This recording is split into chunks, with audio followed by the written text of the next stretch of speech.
What's going on, guys? The Film Fan Reviews. My name is Stephen Barton II, and today we're talking about the new film, Luce. Now, I didn't know a whole lot about this movie going into it. I think I saw a trailer and I was like, that looks like a thriller, and I'm kind of into that, seeing what this is all about. Because the story, from what I saw in the trailer, it was this kid that was adopted from a war-torn country and kind of like turned into a soldier at a young age.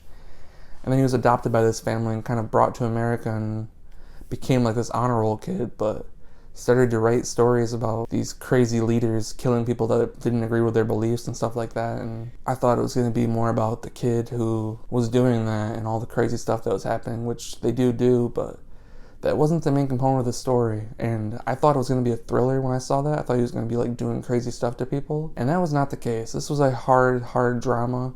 There's nothing funny about this movie. It's not a fun time. It's very serious, and it definitely has a message that it's trying to shove in your face. Now, is it a bad message? No. It's a great message that is pretty interesting now that I keep thinking about it more and more, because when I left the theater, I did not like this movie at all, and it took me more thinking about it this morning that really opened my eyes to what was going on. And I enjoy it more now, but when I left the theater, I despised this movie. I was like, what is going on? Because some characters do some things in this movie that I don't personally agree with, but thinking about the movie as a whole, I understand what was going on, and it made sense in the script, I guess. But if I was personally making this movie, it wouldn't happen the same way. But the performances from Naomi Watts, Tim Roth, and Octavia Spencer were all fantastic. They definitely put on like really solid roles for these characters that some do questionable things, but the major standout for me was Tim Roth being the father of the adopted kid. He was awesome in this movie. I always love him in most movies that he's in. And Octavia Spencer was also amazing in this movie too. I don't know if I liked her as much as I did in Ma, because Ma's great. I know people don't agree with me, but it's my opinion.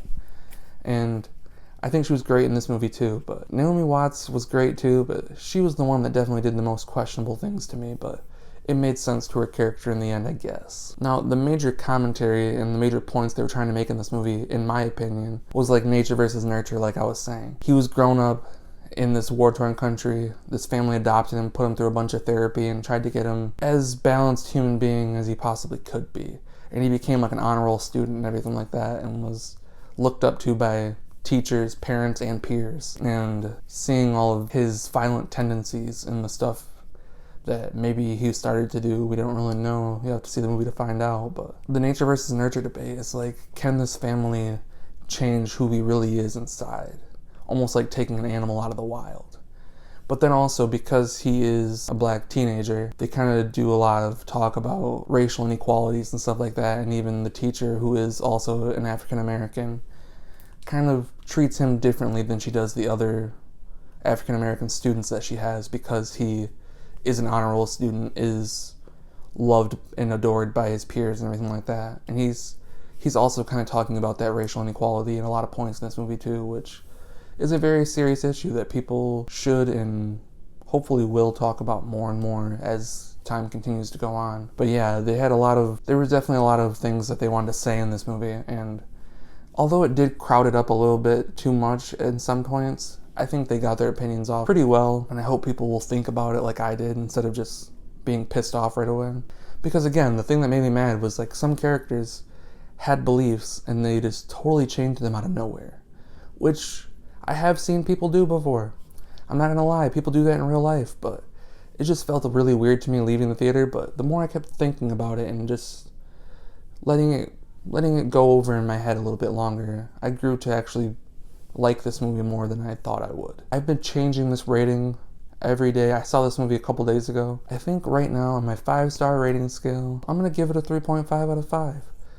I still don't think it was that perfect of a movie, but the more I keep thinking about it, the more I'm enjoying it more, and I understand what was going on. But I can't really recommend seeing this in theaters. I don't even know if it's really playing in a lot of theaters, but it's more of a movie to watch on your own. If you want to see it in theaters, there's great performances, but there's nothing too great that you need to see on that big screen. It's a good story with good messages, and Luce is a solid movie overall.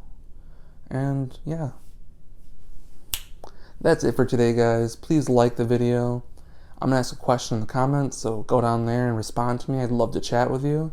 Please share the video on your social medias and follow my social medias. The link will be in the description below for my Facebook, Twitter, Instagram, and the filmfanreviews.blogspot.com. That link will be down there as well, where you can read some of my archived written reviews, and all the links to my videos all get posted on there too. So yeah, thanks so much for watching, guys. Subscribe to the channel.